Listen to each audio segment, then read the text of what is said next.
제가 방금 말씀드렸죠. 저는 현실적인 얘기만 합니다. 어설프게 입 빨린 소리 하면서 희망회로 돌리는 건 안 해요.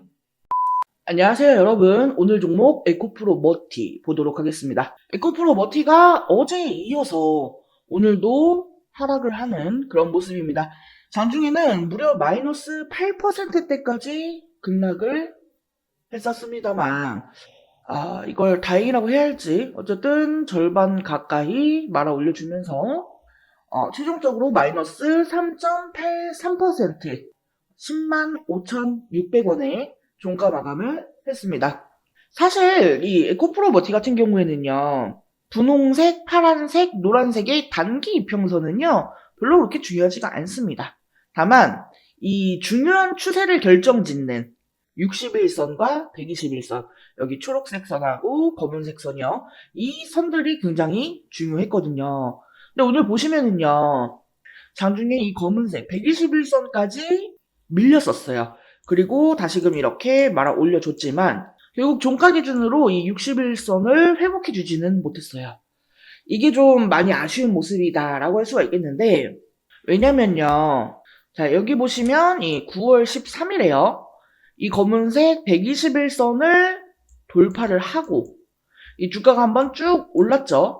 그리고 나서 이렇게 움직이는 동안에요, 이 중장기 이평선을 계속해서 지켜주는 그런 모습을 보였었습니다. 최근에 이 시장이 좀 불안정한 모습을 보였음에도 불구하고 여기 이 가격 구간을 지켜주면서 잘 버텨주는 그런 모습을 보여주었었는데, 오늘 이렇게 그 구간을 깨면서 하락이 나온 거죠. 이 정도로 엄청나게 밀렸다라고는 못하겠지만 그래도 좋은 모습은 아니죠. 만약에 다시금 내일 이렇게 양봉 캔들이 나오면서 이 위로 안착을 해준다, 이 라인 안으로 들어온다 하면은 별로 그렇게 걱정할 건 없을 겁니다. 하지만 반대로 내일도 음봉이 나오면서 이렇게 밀린다라고 하면은 이제 주가의 추세는 급격하게 하방으로 쏠릴 수가 있습니다. 자, 그래서 지금 구간에서는요, 우리가 좀 선택을 해야 되는 게요, 먼저 내가 지금 매수 관점이다 하시는 분들, 저는요 개인적으로 지금은 매수 구간이 아니다 라고 보고 있습니다. 지금 자리에서 추가 매수를 하면 안 돼요. 추가 매수를 하기에는요, 지금 시장이 굉장히 불안한 모습을 보이고 있기 때문에 지금은 추가 매수를 하기보다는 차라리 아예 주가가 한번 쭉 빠졌다가 다시금 올라오는 자리에서 이 추세를 보고 진입을 하는 게 훨씬 더 낫다라는 겁니다. 왜냐면 지금 위치는 자칫하면 이렇게 훅 빠질 가능성이 굉장히 큰 그런 자리거든요. 그래서 차라리 아예 이렇게 쭉 빼거나 아니면 내일 다시 이렇게 양봉이 나오면서 이 라인 안으로 들어와 주는 거를 보고, 그리고 나서 이 노란색 21선 위로 주가가 안착을 했을 때 흐름을 보면서 타점을 잡아가야 한다는 거죠. 자, 저는요 늘 말씀드리지만 우리 여러분들이 듣기 좋은 소리보다요 좀 현실적인 이야기를 합니다. 예를 들면 주가가 차라리 더 빠져야 한다 라거나 하는 말들, 솔직히 우리 여러분들 입장에서는 굉장히 듣기 싫은 소리거든요. 저도 알아요. 하지만 그렇다고 해서요, 이런 현실적인 분석과 대응 전략 대신에 입 빨린 소리로 곧 오릅니다, 좋은 소식 있을 거예요, 에코프로 머티 테슬라 관련주잖아요, 무조건 믿으세요, 이렇게 희망회로만 돌리고 있는 건 못하겠거든요. 네, 그래서 일단 내일 이렇게 주가가 회복을 하지 못하면 더 밀릴 수가 있기 때문에 지금 구간에서는 절대로 추매를 해서는 안 된다. 자, 그런데 만약에 혹시나 이미 오늘 나는 추가 매수를 했다, 물량을 담았다 하시면 어쩔 수 없죠. 이미 저질러 버렸는데요. 이 주가가 다시금 회복을 해줄 때까지 또는 새로운 타점이 나올 때까지 기다려야죠. 네, 기다리는 거 말고는 방법이 없습니다. 뭔가 엄청난 대응을 기대하셨나요? 제가 방금 말씀드렸죠. 저는 현실적인 얘기만 합니다. 어설프게 입 빨린 소리 하면서 희망회로 돌리는 건 안 해요. 자, 그래서 지금 차트를 그냥 이렇게만 딱 보면은요, 지금 이 구간에서 지지라인 잘 만들어 가고 있고요. 이 상단 같은 경우에도 일정한 고점을 만들면서 이 박스권을 만들어가는 듯한 이 횡보의 흐름을 만들어가고 있었습니다. 자, 그런데 오늘 하락이 나오면서 이렇게 박스권 하단까지 내려온 모습이죠. 만약에 여기에서요, 이 주가가 박스권의 하단을 깨고 내려간다면, 왜 우리가 주식에서 흔히 얘기하는 이 심리적인 구간이라는 게 있잖아요. 에코프로 버티는 그 구간이 아마 이 라인일 거란 말이에요. 근데 이 라인을 이탈해 버린다 라고 하면은 이제 매도 물량이 쏟아져 나오겠죠. 최근에 국내 증시 분위기도 그렇게 좋지 않고 하다 보니까 매도 물량들이 나올 거예요.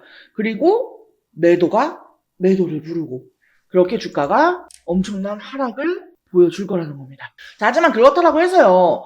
내일 주가가 밀리면 음봉이 나오면 매도를 하세요. 라고 말씀을 드리는 건 절대 아니에요. 뭐 솔직히 내일 주가가 빠져봐야 얼마나 빠지겠어요. 네. 밀린다라고 해도요. 굳이 내가 뭐 어떤 대응을 해야겠다. 라는 생각보다는요. 지켜보세요. 네. 제가 그런 말씀 드리잖아요. 차라리 확 빼고 다시 올라가는 그게 좋은 그림일 수도 있겠다. 네. 그게 왜 그런 거냐면요. 지금처럼 이 추가적인 하락의 우려가 있는 이런 구간에 있는 것보다는요. 차라리 주가가 이렇게 밀리고 나서 다시금 올라가면서 이 중장기 이평선들을 돌파하고 안착을 해주는 게 이게 타점도 훨씬 더 좋게 나올 수가 있다라는 거예요. 그러니까 만약에 내가 신규 매수 또는 추가 매수를 하겠다라고 하면은 지금과 같은 구간이 아니라 이렇게 빠졌다가 올라오는 이런 구간 또는 이 위로 안착을 하는 이런 구간에서 매수를 하자는 거예요. 그러니까 지금은요, 어쩌면 이제 이 하락이 시작되는 하락의 초입일 수도 있습니다. 뭐 오늘 여기 조금 삐져나왔다라고 해서 하루만 보고 대뜸 판단을 하기는 좀 그렇지만 그러니까 내일의 움직임을 좀 고려를 해보자라는 거죠. 만약에 내일 바로 양봉이 나오면서 다시금 이렇게 회복을 해준다라고 하면 그게 제일 베스트고요. 아니면은 이 자리에서 도지 캔들, 이 실제형 캔들이 나오면서 버텨준다. 그럼 이제 바닥을 잡아준다. 라고 판단을 하고 다음 주 흐름을 기대해 볼 수가 있겠죠. 자, 하지만 이런 식으로 음봉이 나오면서 주가가 밀린다. 이거는 진짜 안 좋은 그림이죠. 네. 이 주가가 더 밀릴 수도 있다라고 생각을 하시면 됩니다. 그리고 정말 그런 흐름이라고 한다면요. 이제 좀 다시금 지켜보면서 이 주가가 다시 이렇게 올라와서 이 장기 이평선 위로 안착을 할 때까지 기다리는 겁니다. 네, 오늘 영상 여기까지가 이 에코프로 머티에 대한 차트 분석이었습니다. 혹시나 디테일한 타점, 대응 전략 등을 희망하시는 분들은요. 하단에 전화번호 보이시죠? 010-7913-1671 여기로 숫자 5번 또는 종목명 뒤에 두 글자 머티라고 메시지 남겨주시면 제가 여러분들 이 평단 구간별로 대응 전략 다 준비해 놨거든요. 내용 공유해 드릴 수 있도록 하겠습니다. 자, 그리고 영상 끝까지 시청해주신 우리 여러분들을 위해서 이번 11월 홈프로픽 대박 종목 말씀드리도록 하겠습니다. 자, 해당 종목은요, 유리기판 관련주예요. 유리기판이 이번 연도부터 조금씩 부각이 되기 시작을 했죠. 아직 양산을 시작한 단계까지는 아니기 때문에 본격화가 되기 전에 우리가 이 미리 유리기판에 대한 정보를 알아둘 필요가 있어요. 즉 투자의 준비를 해야 한다는 거예요.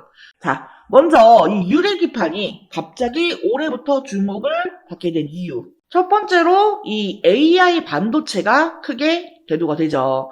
이미 오래전부터 이 유리기판에 대한 연구는 진행이 되어 왔습니다만 오버스펙으로 분류가 되어 있었습니다. 그런데 올해 들어서 이 AI가 확산이 되면서 다시금 주목을 받게 되는 그런 기기가 된 거죠. AI 데이터 처리량이 너무나 기하급수적으로 증가를 하게 되면서 현재 추세로는 이 고집적 패키지 기판이 필요할 것으로 전망이 되기 때문이에요. 현재 AI 반도체를 만들고 있는 대표적인 회사는 엔비디아입니다. 그리고 엔비디아의 AI GPU는 TSMC의 코어스 패키지 기술로 제작이 됩니다. 이 TSMC의 코어스 방식은 서브스트레이트 위에 인터포저라고 하는 실리콘 기판을 올리고 그 위에 GPU와 HBM을 올립니다. 여기서 이 인터포저는요, 각 칩을 하나의 다이처럼 연결을 해주는 역할을 합니다. GPU와 HBM 등 이종 반도체를 하나의 패키지에 집적하기 위해서 사용하는 별도의 기판이라고 보시면 돼요. 이 GPU와 HBM을 인터포저에 함께 실장하면 이 칩 간의 거리가 가까워지고 많은 양의 배선이 가능하며 실장 면적이 축소되어 칩 간 연결 속도가 빨라지기 때문에 데이터 처리 속도가 향상이 되고 전력 소모를 줄일 수가 있습니다. 그리고 여기에 칩넷 기술을 결합하면 생산 수율과 시스템 원가도 개선을 시킬 수가 있죠. 하지만 기본적으로 이 실리콘 인터포저는 패키징 비용이 굉장히 높습니다. 그러니까 앞으로 계속해서 이 AI 데이터 처리량이 늘어난다라고 하면은 그에 따라서 패키징 비용도 계속해서 늘어날 것으로 보여지는 상황이라는 거죠. 근데 만약에 여기에서 유리기판을 사용하게 되면 인터포저를 생략하게 되기 때문에 이 패키징 비용을 줄일 수가 있습니다. 그리고 더 많은 트랜지스터를 집적시키는 것도 가능하다라는 거죠. 그렇기 때문에 지금 이 유리기판이 재조명이 되고 있는 거예요. 자, 그래서 제가 이 유리기판 관련주들을 좀 정리를 했습니다. 근데 우리가 이 모든 종목들을 하나하나 다 살펴보고 매매를 할 수는 없기 때문에 제가 이 기업들이 유리기판과 관련해서 얼마나 많이 이슈를 받았는가 이거에 대해서 비교를 해보니까 가장 많은 이슈를 받았던 기업이 바로 이 기업이더라고요. 그래서 이번 11화 대박 종목으로 이 기업을 준비를 한 거예요. 해당 기업의 특징을 살펴보면은 일단 반도체 패키징용 유리기판 제조 장비를 양산 라인에 최초로 공급을 한 기업입니다. TGV 등 유리 가공 장비를 선제적으로 준비해 현재 납품을 하고 있는 대장주라고 볼 수가 있겠습니다. 지금 이 종목을 포함해서요, 유리기판 3대장이라고 불리우는 종목들이 있어요. 각각 유리기판을 생산하고 장비를 담당하고 소재를 담당하는 그런 기업들입니다. 그리고 제가 준비한 이 종목은 이 중에서도 장비를 담당하고 있어요. 자, 게다가 이 3대장 중에 유리기판을 생산하는 기업에 TGV 장비를 납품을 하면서 이 유리기판의 가장 수혜주로 부각이 되었습니다. TGV 공정은요, 유리기판을 뚫는 전극 통로를 만드는 기술인데 이게 유리기판의 핵심 기술이거든요. TGV 공정은 세 가지 방식이 있어요. 레이저 방식, HF 애칭 방식, PNL 가공 방식. 이 회사는 레이저 방식과 HF 애칭 방식을 혼용해서 사용하기 때문에 유리 표면에 미세한 크랙을 줄이고 시각 속도를 향상시킬 수 있습니다. 이 크랙이 없이 홀을 만드는 게 제일 중요한 거거든요. 근데 이러한 부분을 두 가지 방식의 공정을 혼용 사용하면서 커버를 했다라는 겁니다. 무엇보다 이 글라스코어 기판 제조 공정에서 이미 4가지 장비나 공급을 하고 있다라는 점이 가장 대조되는 내용입니다. 해당 종목의 차트를 같이 한번 살펴보면은 사실 이전에는 관련주였기 때문에 주가가 고만고만했습니다. 그런데 올해 들어서 이 유리기판 관련주로 부각이 되면서 역사적 고점을 만들었어요. 하지만 이후 이 반도체 업황 둔화로 주가가 급락을 했고 최근 쌍바닥을 찍고 강하게 상승 중에 있습니다. 다른 반도체주들보다 상승 흐름이 굉장히 강한 것을 볼 수가 있어요. 수급 또한 지난 한 달을 보면은요, 개인은 팔고 외인과 기관은 샀습니다. 특히나 연기금이 의미 있게 사 모으는 점을 주의 깊게 보시면 좋을 것 같아요. 자, 이 유리기판의 개발 속도를 갑자기 높이기 시작한 것은 AI 때문이라고 말씀을 드렸죠. 이전부터 꾸미기판이라면서 이 성장성에 높은 점수를 줬지만 이게 워낙에 어려운 기술이기 때문에 허들이 높았습니다. 자, 하지만 HBM에 들어가는 실리콘 인터포저의 쇼티지 지속, 그리고 실내권 인터포저보다 싸고 매력이 많은 글라스 기판은 이 자본을 들여서 개발 속도를 높일 수밖에 없는 상황이에요. 제가 앞에 유리기판 3대장이라면서 말씀을 드렸어요. 근데 사실 이 중에 진짜 대장주는 이 유리기판을 생산하는 종목이에요. 하지만 해당 기업은 아직까지 개발 진행 단계에 있기 때문에 적자가 지속되는 중이죠. 그나마 제가 이번 11월 대박 종목으로 픽한 이 기업은 장비주에 해당이 되기 때문에 실적이 유리기판을 생산하는 종목보다 선반영이 될 수가 있습니다. 또한 시총이 작은 소형주이기 때문에요. 가볍게 움직일 수 있다라는 매력도 있고요. 소형주 중에서는 이 기업이 대장주라고 볼 수가 있겠습니다. HBM과 관련해서 직접적인 수혜는 국내 기업에서 많지 않았어요. 하지만 이 유리기판 관련주는 디스플레이 밸류체인 기업들이 기존에 유리 가공을 해왔기 때문에 관련주들이 많은 편이고 그 중에서도 대장주이기 때문에 충분히 기대를 해봐도 된다라는 점에서 이번 11월 대박 종목으로 저웅프로가 픽을 한 거고요. 해당 종목과 관련한 내용이 궁금하신 분들은요. 010-7913-1671 여기로 대박이라고 두 글자 메시지 남겨주시면 제가 관련 자료와 함께 타점, 대응 전략을 공유해드릴 수 있도록 하겠습니다. 자, 이번 영상은 여기서 마치도록 하겠습니다. 제 영상이 조금이라도 도움되었다면 구독, 좋아요, 알림 설정 한 번씩 부탁드릴게요. 오늘도 영상 시청해주셔서 감사합니다. 다음 영상에서 또 뵙겠습니다.